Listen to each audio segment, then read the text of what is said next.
Bonsoir à tous. Il est 18 heures à Paris, 18 heures à Marseille, midi à Montréal, et puis 19 heures à Beyrouth. Un grand bonjour, je vous souhaite la bienvenue à cette émission spéciale de l'Académie internationale d'hématologie clinique dédiée aux patients. Ceci fait partie de notre nouvelle série qu'on appelle The ICH for Patients. Et à l'IACH, on croit beaucoup dans le rôle majeur que jouent les malades et leurs familles, leur entourage, leurs amis, dans la prise en charge de la maladie, mais aussi pour nous aider, la communauté médicale au sens large, que ce soit les médecins, les soignants, les psychologues, les kinés, les ostéopathes, enfin tous ceux et celles qui interviennent autour des malades, pour mieux comprendre leurs besoins, pour également mieux comprendre leur vécu et essayer d'adapter nos pratiques, mais aussi les développements médicamenteux et thérapeutiques par rapport aux besoins. Nous sommes convaincus du rôle crucial que jouent les malades. Et c'est un peu dans cet état d'esprit que depuis le mois de mars 2024, nous avons lancé cette série dédiée aux malades.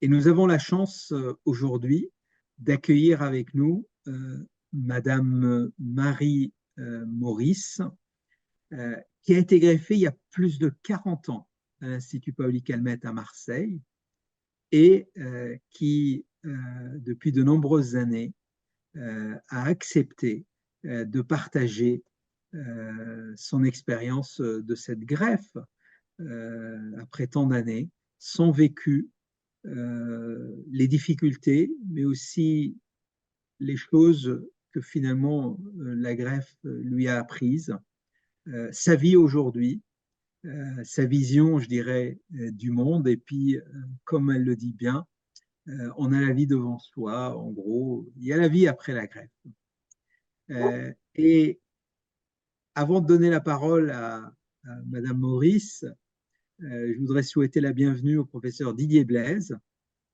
qui a été pendant plus de 30 ans le directeur du programme de thérapie cellulaire et de greffe de moelle osseuse à l'Institut Paoli-Calmette et qui a été parmi les pionniers au tout début quand Madame Maurice a été greffée à se lancer dans cette activité de greffe qui peut paraître très populaire aujourd'hui puisqu'il y a des dizaines et des centaines, voire des milliers de centres de greffe à travers le monde, mais il faut croire qu'au début des années 80, c'était réservé à quelques centres, c'était une thérapeutique plutôt expérimentale. Alors, merci Madame Maurice, merci Didier d'être parmi nous.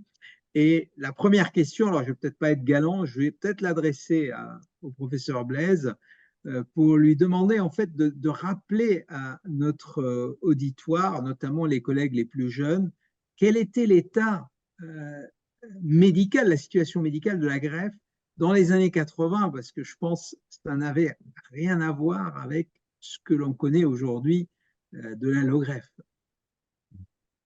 Comme tu l'as dit, c'était en effet un monde complètement différent. Marie a été greffée dans le cadre des programmes ou des centres expérimentaux qui avaient été créés au début des années 80 par le ministère de la Santé pour essayer de voir si cette nouvelle thérapeutique avait un quelconque avenir. Donc, chaque année en France, un certain nombre de patients étaient greffés. C'était essentiellement des enfants, il faut le dire. Et quand on passait à l'adulte, on ne greffait pas de personnes que l'on considérait comme des personnes âgées. Et pour être considéré comme âgé, il suffisait d'avoir plus de 35 ou 40 ans. Donc, c'est quelque chose qui a complètement changé. Il n'y avait pas beaucoup de... Donc, c'était des patients qui présentaient des leucémies aiguës. C'était le seul diagnostic retenu. Il n'y avait pas beaucoup de choix. Là. Finalement, la vie du greffeur en termes de choix était relativement simple, même si on ne on était face à des choses que l'on ne connaissait pas, puisqu'il n'y avait pas de choix du donneur, il fallait un donneur HLA identique intrafamilial. Donc ça représentait une minorité de possibilités dans l'histoire. Il fallait que la personne, comme je l'ai dit, soit quelqu'un de jeune. Et une fois que l'on avait fait ça, on donnait le même conditionnement. On ne choisissait pas le greffon, c'était uniquement de la moelle osseuse. Et pour illustrer ceci, je pense que ça parlera à un certain nombre de personnes. Marie, dans sa greffe, n'a pas reçu de cyclosporine, ça n'existait pas. Donc, c'était une prophylaxie par le méthotrexate, elle a eu une irradiation corporelle totale. Oui. Et en effet, elle en parlera beaucoup mieux que moi, c'était une très longue hospitalisation, qui était d'à peu près 3 mois. Incroyable. La cyclosporine n'existait pas. Je ne sais pas si tout le monde s'en rend compte, mais la cyclosporine a été une révolution, un tournant dans les allogreffes de moelle osseuse et d'organes solides. Mais on ne va pas revenir sur l'historique de la découverte de la cyclosporine. Donc, Marie, si vous m'avez autorisé de vous appeler par votre prénom avant le début de l'émission, donc est-ce que vous pouvez vous présenter pour notre auditoire et puis bah, voilà, raconter votre expérience. Dites-moi tout ce que vous avez envie de dire. Eh bien donc, je m'appelle Marie, mon nom de jeune fille est Mazar, c'est pour ça que on la colle à mon nom d'épouse, qui est Maurice, Marie Mazar Maurice. J'ai 75 ans aujourd'hui. Lorsque j'ai eu cette leucémie aiguë, j'avais 31 ans, 32, oui, 30, 31 ans. Et à l'époque, quand j'ai appris le diagnostic, d'ailleurs que personne ne voulait me dire, d'ailleurs le médecin qui m'a réceptionné avait reçu mon mari et une amie qui l'accompagnait. À part de moi, on m'avait emmené faire autre chose. Et je suis rentrée dans son bureau au moment où il disait, il ne faut surtout pas le dire. Ah bon, il ne faut surtout pas lui dire. Pas lui dire quoi. Donc il était encore plus mal à l'aise que moi et il a bien fallu qu'il me le dise. Donc j'ai su tout de suite que j'avais une leucémie aiguë lymphoblastique, qu'elle était très avancée, j'avais plus de 80% de blast circulaire. Et donc quand je lui ai demandé combien de temps j'avais devant moi, il a fait ce geste. Il a regardé sa montre, il m'a dit vous avez 2 heures pour vous retrouver au centre anti-cancer. Donc ça va très vite, ça fait très peur évidemment, et ça paraît sans appel. Parce que très vite, j'ai su que le taux de mortalité était absolument effarant, c'était 100%. Donc je me suis retrouvée à Paoli-Calmette, Dominique Maranenki, qui rentrait des États-Unis, m'a pris entre 4 yeux. Il m'a dit, bon, pour l'instant, pas de greffe parce que trop compliqué, on ne sait pas si vous avez un donneur, etc., etc. Ça, c'était au bout déjà de plusieurs semaines. Et quand j'ai été greffée, donc c'est effectivement irradiation du corps entier, la dose létale d'Hiroshima. J'avais un donneur, c'était une de mes sœurs, c'était la seule qui était compatible. Et j'avais une fratrie où nous étions 6, donc 1 sur 5 qui était compatible. J'ai eu une chimiothérapie évidemment carabinée, donc plus l'irradiation. J'ai été greffée, j'ai passé 3 mois en chambre stérile, 3 mois. Alors 3 mois, quand vous ne savez pas si vous allez être en vie le lendemain matin, c'est pas terrible. Je veux dire, je suis ressortie de là, j'étais complètement sonnée, j'étais en vie, mais je ne savais plus, j'avais perdu tous mes repères spatiaux, temporels. Il paraît qu'à cette époque-là, c'était l'été, il faisait 25 degrés à l'ombre, mais moi, j'étais dans mon cocon, je ne sentais rien. Et vraiment, quand j'ai émergé, j'étais complètement à côté de mes pompes. Ça a été une période très difficile parce que, en plus, la sortie de chambre stérile était assortie de 3 mois pendant lesquels il fallait éviter pratiquement tous les contacts humains et animaux à cause du cytomegalovirus, à cause de plein d'autres choses. Et donc, ça a été difficile. Voilà. Non, non, mais quand on vous écoute, on a l'impression que ça a été une autre planète, quoi, que c'était la préhistoire. Alors, Didier, est-ce que tu peux nous rappeler, parce qu'en fait, je pense que le séjour de 3 mois, c'était pas parce qu'elle a fait peut-être des complications, mais parce que c'était obligatoire à l'époque de garder les gens dans cette bulle. Est-ce que tu peux nous rappeler les pratiques historiques à l'époque pour se lancer en greffe? Parce que moi, je me souviens déjà interne, il fallait se doucher avant d'aller examiner les malades. Donc, La première chose, c'est peut-être de décrire, je vais le faire, mais Marie en parlerait mieux que moi, le type de chambre. Sa chambre faisait 7 mètres carrés. Il n'y avait pas de point d'eau, il n'y avait pas de sanitaire, il n'y avait pas de douche. La toilette se faisait avec une bassine d'eau stérile qu'on emmenait dans la chambre. On ne rentrait pas dans la chambre. Enfin, la famille ne rentrait pas dans la chambre. Il y avait une grande vitre au pied du lit qui permettait, par un interphone, de pouvoir parler avec ou la patiente. L'équipe médicale et les infirmières rentraient après s'être complètement habillées. Il y avait une nourriture stérile. À l'époque, on utilisait les stériles, on le faisait spécifiquement. On avait, nous, une petite cuisine pour faire la nourriture stérile. Donc, je pense quelque part, ça devait être immangeable, ce que l'on faisait. Et la seule chose que pouvait faire le patient dans cette chambre où il y avait très peu de place pour bouger, il y avait un petit vélo qui permettait éventuellement de faire de l'exercice. Et à cette époque-là, il y avait en effet, notamment la nuit, une infirmière ou un infirmier pour 2 patients qui surveillaient. Et c'était bien sûr dans un grand bruit parce que c'était le flux d'air laminaire dans lequel se trouvait la personne.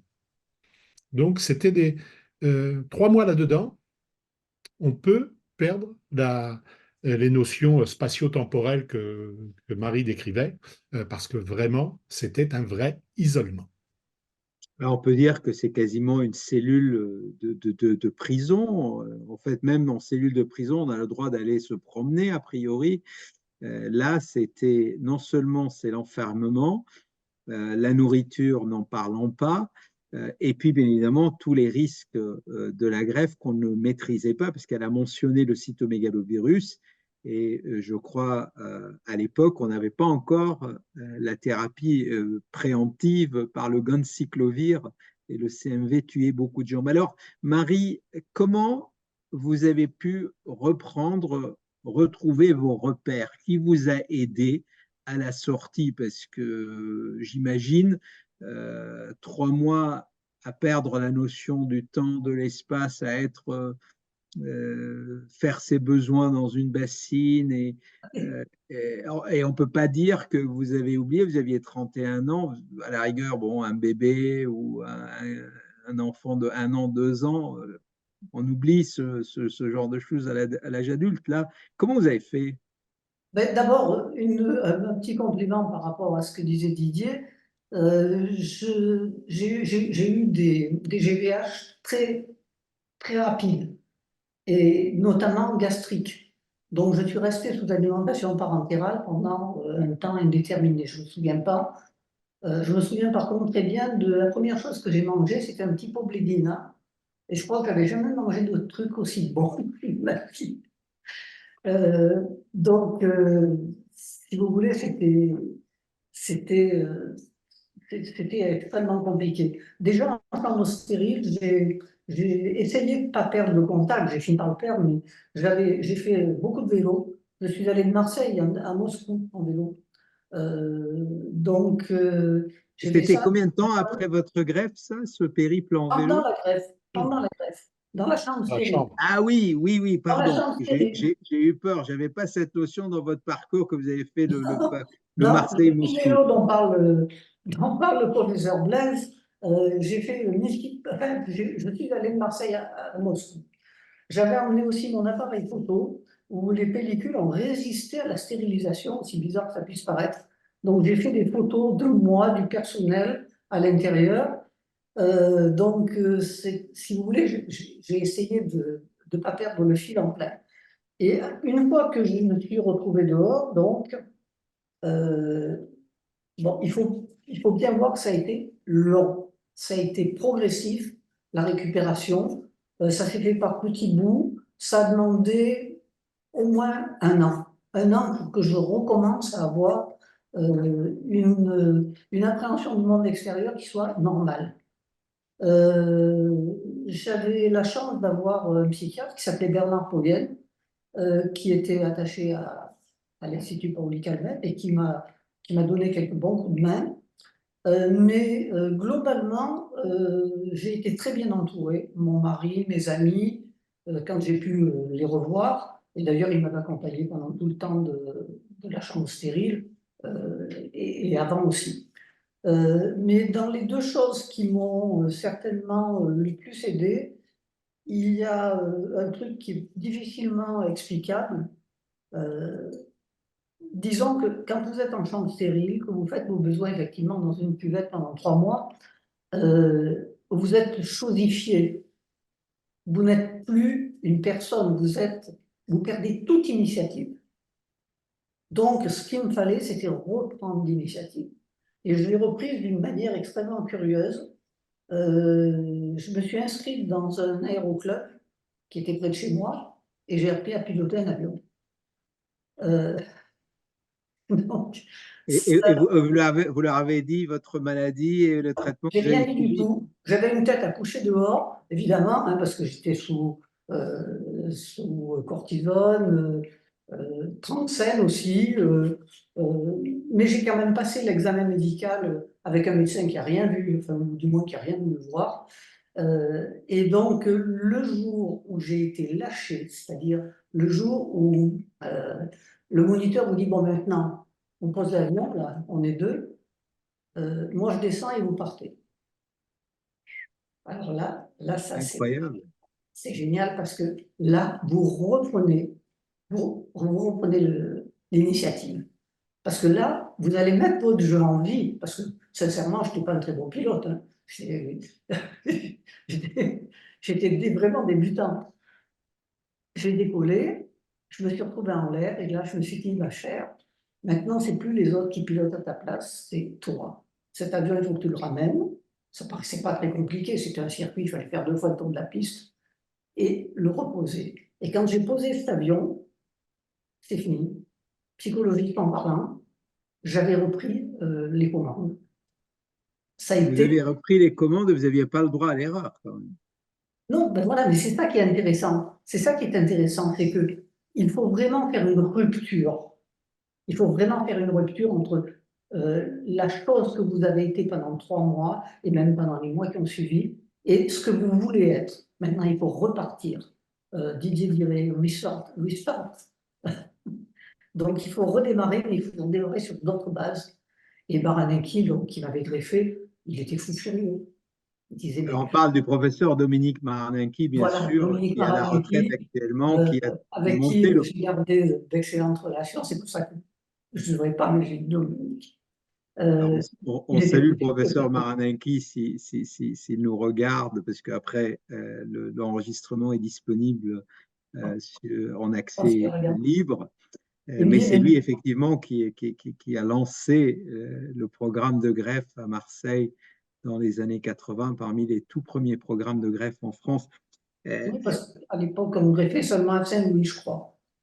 Absolument. Le premier programme était vers l'année 75-76 à l'hôpital Saint-Louis à Paris. Didier, question, tu as vu beaucoup de malades ces dernières 30 années qui, pour reprendre leur destin en main, décident de piloter un avion? Piloter l'avion, non, mais euh, ça fait partie des éléments qu'on discutera lors d'un prochain webinaire. C'est vraiment la reprise de l'autonomie. Et je pense que Marie a été, sur ce plan-là aussi, très précurseur. Elle a compris seule et intuitivement ce qu'il fallait faire pour pouvoir avancer. Enfin, et on la voit aujourd'hui. Mais un certain nombre de patients, en effet, et tu en connais aussi, décident de reprendre les rênes de leur vie. Je pense que ça fait partie de ces éléments où on passe du statut de survivant au statut de vivant. Et ça, c'est quelque chose d'extrêmement important et c'est la clé du succès à terme. Et après, si vous voulez, la deuxième chose, c'est que euh, on a quand même tous ces souvenirs extrêmement pénibles, extrêmement désagréables. Et la deuxième chose qui m'a aidé, ça a été d'écrire un bouquin qui racontait donc toute cette aventure. Et ça a été pour moi le moyen de mettre en quelque sorte en boîte ces souvenirs. C'est-à-dire, ils existent, ils sont là, mais ils sont écrits et je tourne la page. En fait, vous avez classé, vous avez archivé les souvenirs, c'est ça? Oui, voilà. L'archive, parce que je ne veux pas oublier, mais par contre, euh, je crée ma propre version de l'événement, parce que quand on écrit, évidemment, on n'écrit jamais la vérité de tout le monde, on écrit sa propre vérité. Mais ça m'a énormément aidé à prendre mes distances par rapport aux mauvais souvenirs et à passer un cap supplémentaire. Et aujourd'hui, quand vous relisez donc ce bouquin que j'ai beaucoup personnellement apprécié, Contre vents et marées, vous vous dites, parce que quand même vous l'avez fait il y a quelques années, Ben, je l'ai publié en 85. ben Alors, voilà. donc, Donc, mais je l'ai réédité en 2020, je crois. Oui, je crois que je l'ai réédité en 2020. D'ailleurs, c'est Didier Blaise qui a fait la deuxième préface. La première préface avait été faite par le professeur Yves Carcassonne, qui dirigeait l'Institut Paoli Calmette à l'époque. Et personnellement, je ne le relis pas. Je ne le relis pas. Enfin, j'ai été obligé de le relire pour faire la réédition, mais je ne le relis pas. Il existe. Il y a encore des gens qui l'achètent sur Amazon et c'est très bien. Et des fois, j'ai des retours un peu inattendus. Mais moi, j'ai trouvé aussi que l'écriture est une très bonne thérapie. Elle permet de mettre à distance et si vous voulez, il y a ça. Et puis après, il y a le jardinage. Il y a les amis, il y a la cuisine, il y a la vie familiale. Il y a beaucoup de choses. Si vous voulez, j'ai insisté sur les deux points qui, pour moi, ont été vraiment des tournants. Parce que d'abord, ça demande un gros investissement, aussi bien d'apprendre à piloter que d'écrire un bouquin, il faut y passer du temps, quoi. Mais il y a après tout un contexte, et puis c'est un peu comme un puzzle. Après, ça se remet en place par morceaux, et puis un jour, vous vous réveillez, ben, vous dites, ben voilà. C'est... Et Et j'ai toujours accepté d'en parler aux gens qui me posaient des questions, parce que j'ai connu pas mal de gens qui une fois que c'était terminé pour eux, qu'ils étaient guéris ou qu'ils pensaient être guéris, qui refusaient d'en parler. Un peu, si vous voulez, comme les gens qui avaient vécu dans les camps de concentration et qui ne pouvaient pas en parler.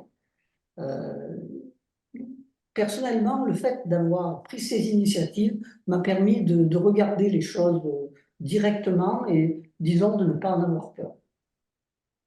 Didier, est-ce que c'est la réaction qu'on retrouve chez beaucoup d'autres malades ou quelle est ta perception des réactions des malades? Parler, pas parler, tourner la page, faire semblant que tout va bien? je crois que, et c'est, je pense, l'un des soucis auxquels les patients sont confrontés et auxquels les équipes médicales, les équipes soignantes sont confrontées, c'est que le diagnostic soudain, Marie n'en a pas parlé, mais comme pour toute leucémie aiguë, enfin, tu as fait allusion en disant que le médecin avait regardé sa montre pour dire que tu avais 2 heures pour te mettre en état de marche. Euh, la soudaineté et le diagnostic, enfin, tu l'as suspecté dans la piscine quelques jours auparavant. Hein, c'était quelque chose de très brutal. Et la lourdeur du traitement sont tellement importants que cela accapare toute l'espace de vie des patients. Et beaucoup de patients, et quelque chose qu'on a retrouvé régulièrement, essayent de ne pas en parler parce qu'ils ont l'impression que c'est tellement gros que c'est quelque chose qu'ils ne peuvent pas gérer. Et tout ce que l'on essaye de faire, et Marie nous aide beaucoup là-dedans à travers sa présence lors des journées de patients, c'est d'essayer de montrer que, bah, bien sûr, c'est quelque chose qu'on ne peut pas oublier, bien sûr, c'est quelque chose qui est partie importante de la vie, mais ce n'est qu'une partie de la vie. Et la vie peut se profiler par ailleurs. Et tu dis que tu ne relis pas le livre, moi je vais en profiter pour lire juste une phrase. D'ailleurs, c'est pas toi qui l'as dit, mais qui illustre un peu ce que l'on dit là. C'est dans l'épilogue, écrit donc en 1984, il y a 40 ans. C'est ton mari qui dit ça. qui te dit, eh bien, tu vois, on a survécu. Donc, c'était 2 ans après la greffe. Et c'est bien cette notion de on a survécu à cette épreuve-là. Et 40 ans après, bah, tu es vivante. Et tu as eu une vie pleine, entière et extrêmement importante. Ah oui, Alors, c'est ça. justement, si je peux me permettre, puisque on n'en parle pas toujours beaucoup des accompagnants, de la famille, des aidants, euh, tous ces gens-là, pendant qu'on est là 3 mois, peut-être enfermés dans une chambre, qui sont là, qui viennent nous voir, nous disent un mot, un sourire.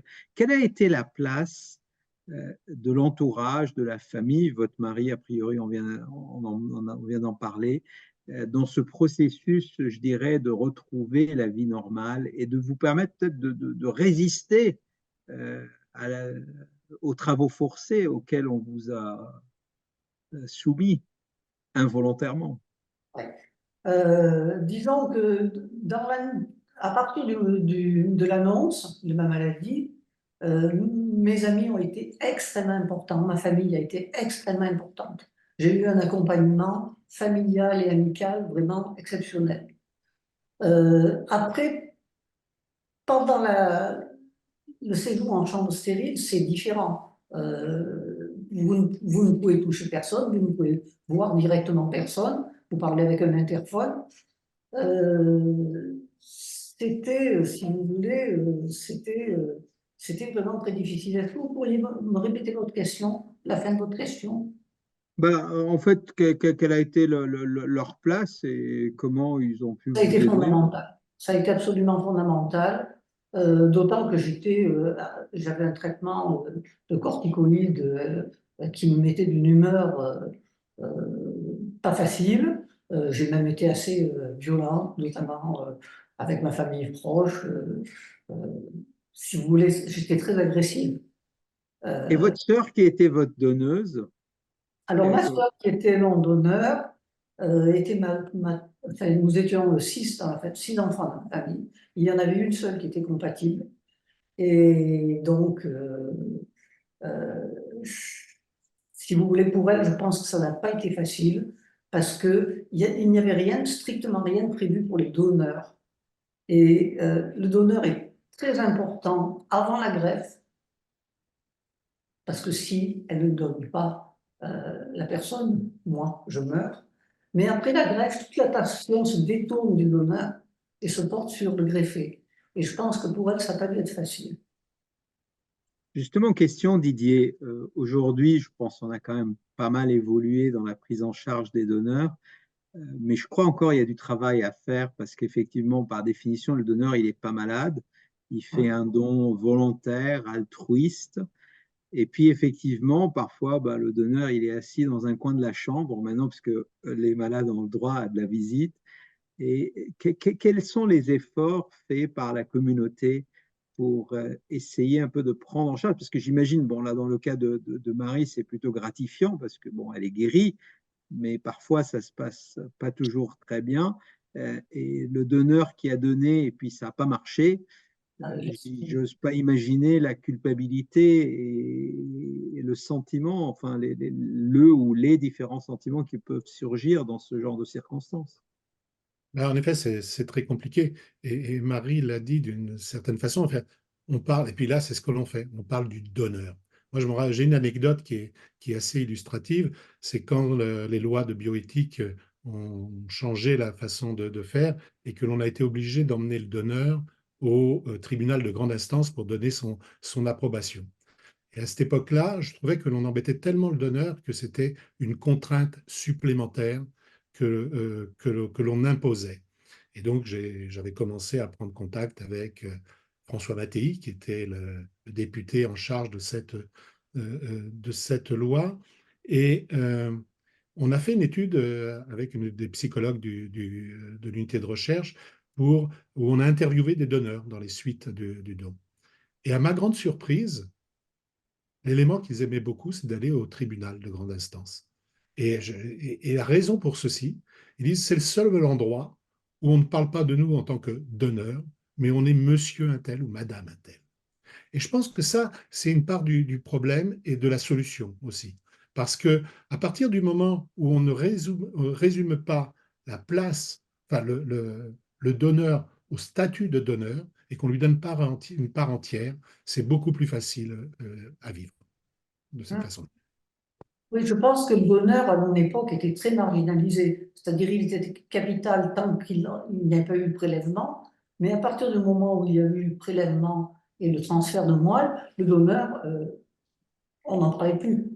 Et je pense que peut-être ma sœur a été laissée un peu, effectivement, pour compte euh, à ce moment-là, parce qu'elle n'était pas sur le devant de la scène, c'était moi qui étais sur le devant de la scène pour le corps médical.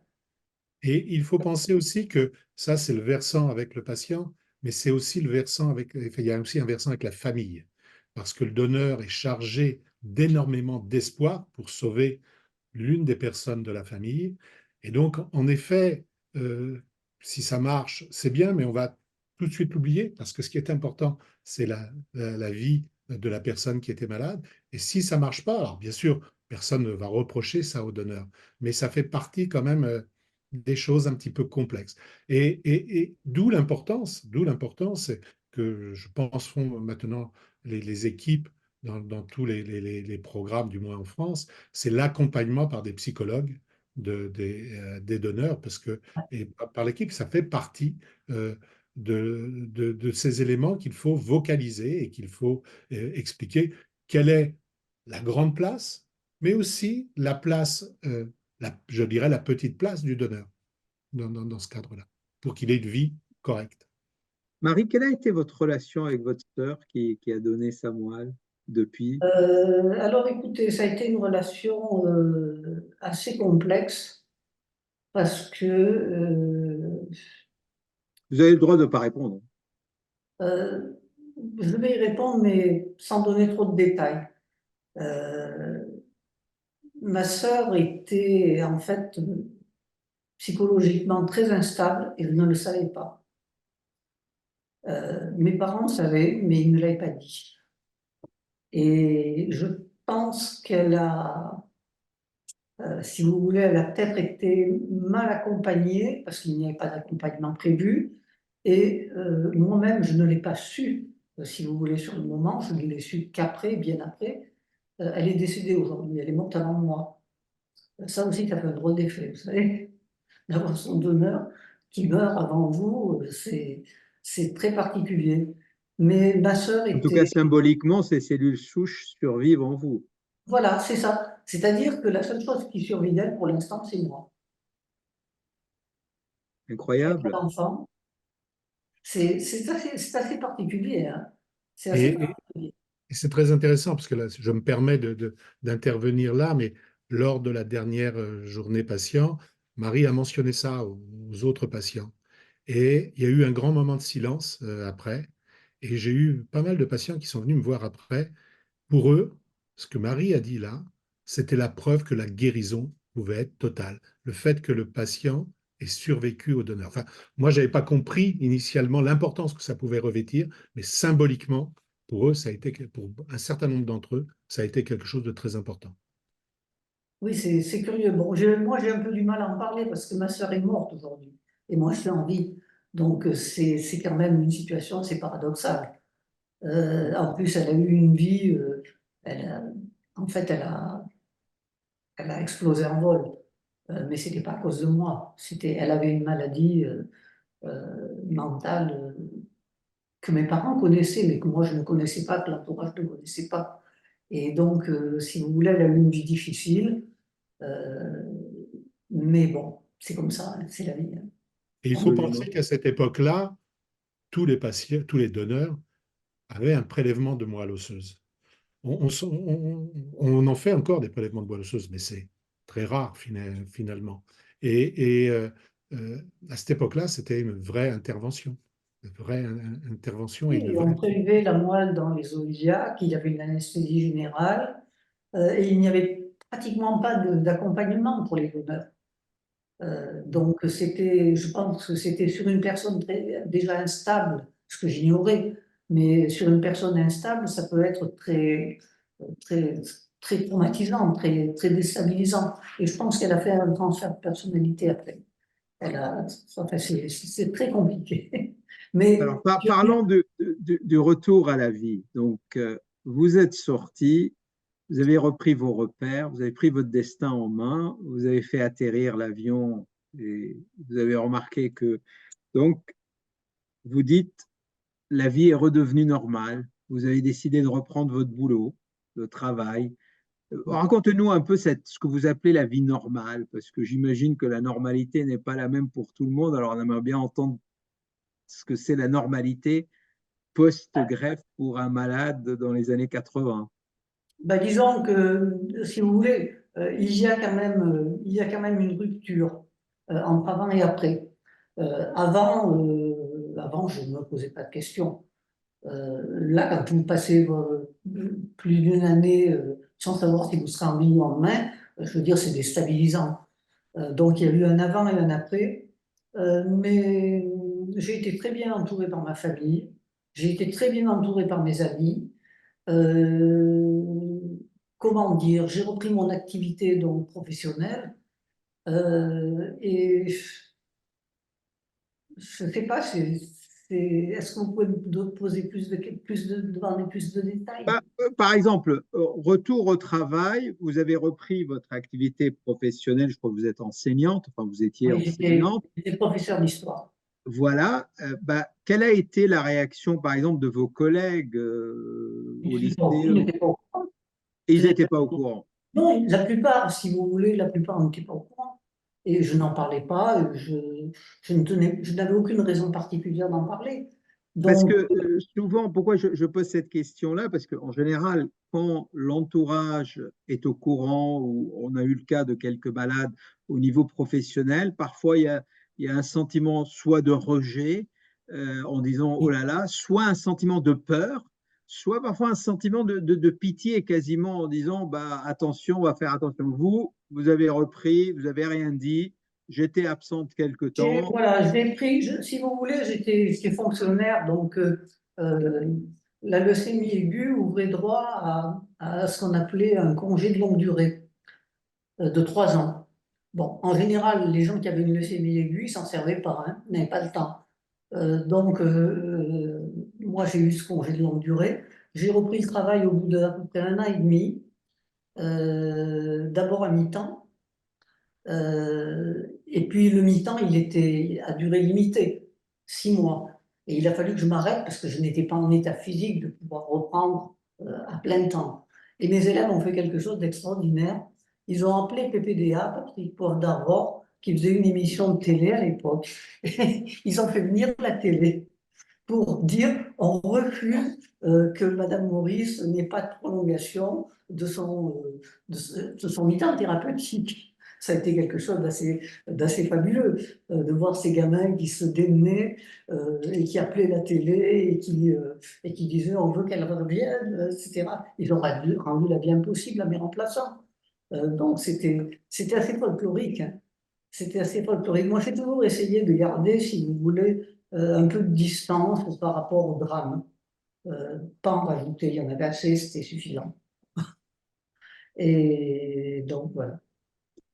Didier, que peut-on dire aujourd'hui, parce que je sais que tu es beaucoup aussi impliqué dans ce domaine, de la réinsertion socio-professionnelle des malades post-greffe ou en tout cas post-traitement lourd, c'est pas spécifique, je pense à l'allogreffe, l'autogreffe, les lymphomes, d'autres leucémies non greffées.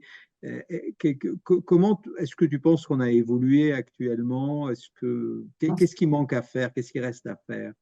Ah, on a évolué, c'est certain, et de bonne façon, mais il y a encore des manques de façon importante. Et d'ailleurs, pas uniquement dans l'entourage ou dans le contexte professionnel. Je pense que même dans le contexte médical, la leucémie reste une maladie rare.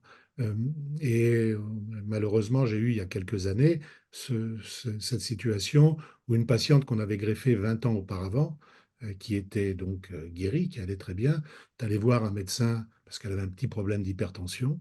Il a dit, je ne peux rien faire pour vous, vous êtes une leucémique. C'est donc il y a encore des choses à évoluer. Il y a une target, une petite étiquette qui est marquée et qui peut être compliquée à retirer. Et c'est pour ça que là encore, on va remettre à la pression, mais l'un des meilleurs moyens est certainement le patient lui-même, enfin, la personne qui a été traitée elle-même, qui va reprendre son autonomie et qui ne va pas se laisser marcher sur les pieds, et qui va dire, je vis. Excuse-moi, ça me rappelle un incident absolument cocasse. Quand j'ai repris en mi-temps thérapeutique, quand j'ai repris le travail. Et ça a duré 6 mois, il fallait le prolonger de 6 mois. Et pour ça, il fallait avoir un avis médical qui était non pas l'avis du médecin qui m'avait traité, Dominique Marinaki, mais l'avis du médecin accrédité par la Sécurité sociale. Le médecin conseil, en fait. Voilà. Et je suis donc allée voir ce médecin qui habitait à proximité de chez moi.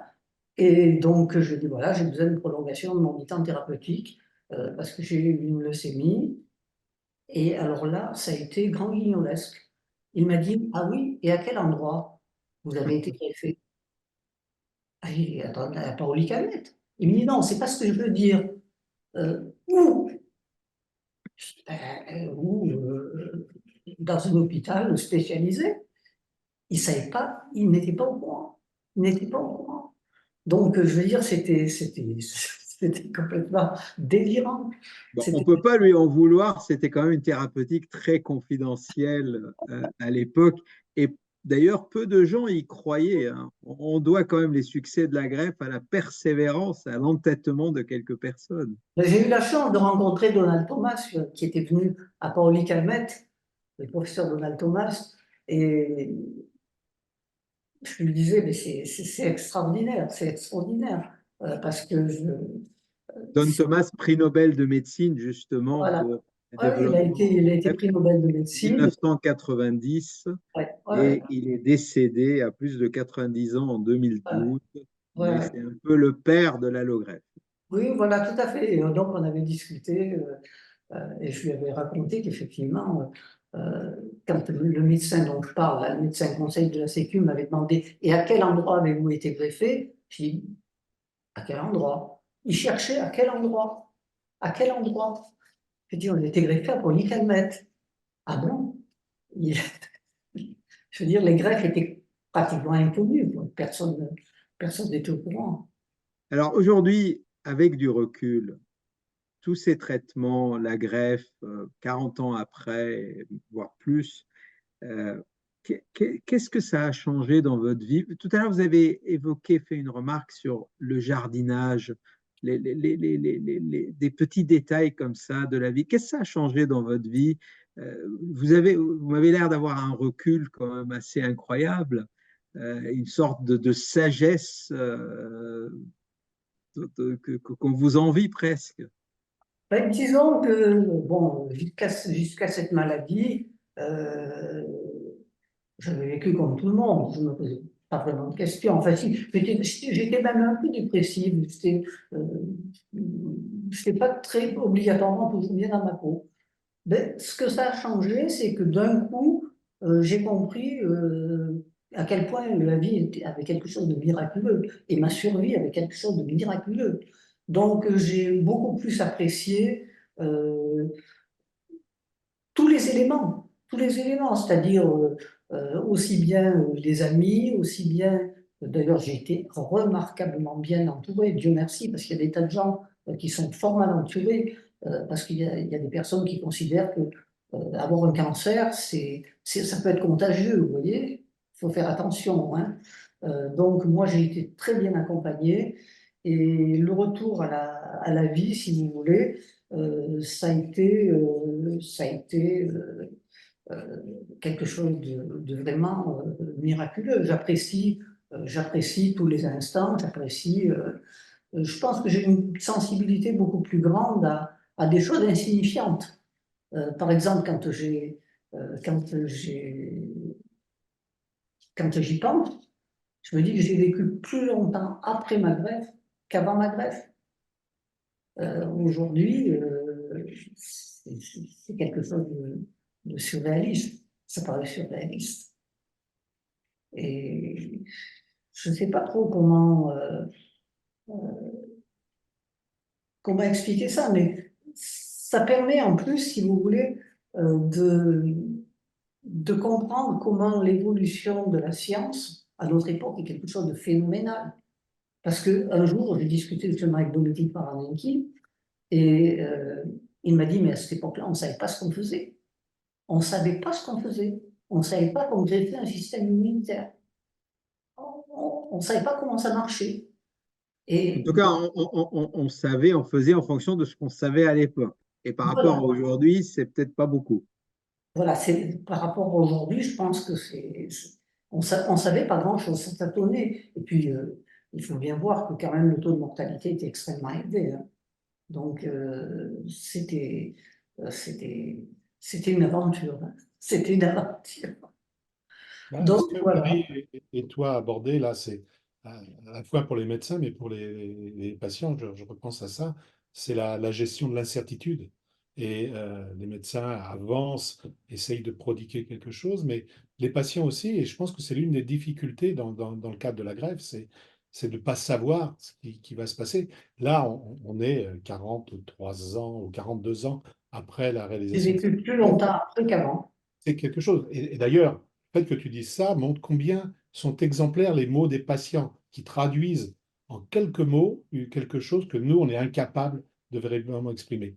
Mais cette incertitude, un autre des patients à la journée des patients greffés, encore une fois, nous a dit quelque chose d'absolument faramineux. C'est chaque matin, quand il se réveillait dans sa chambre stérile, il ne savait pas si c'était un jour en plus ou un jour en moins.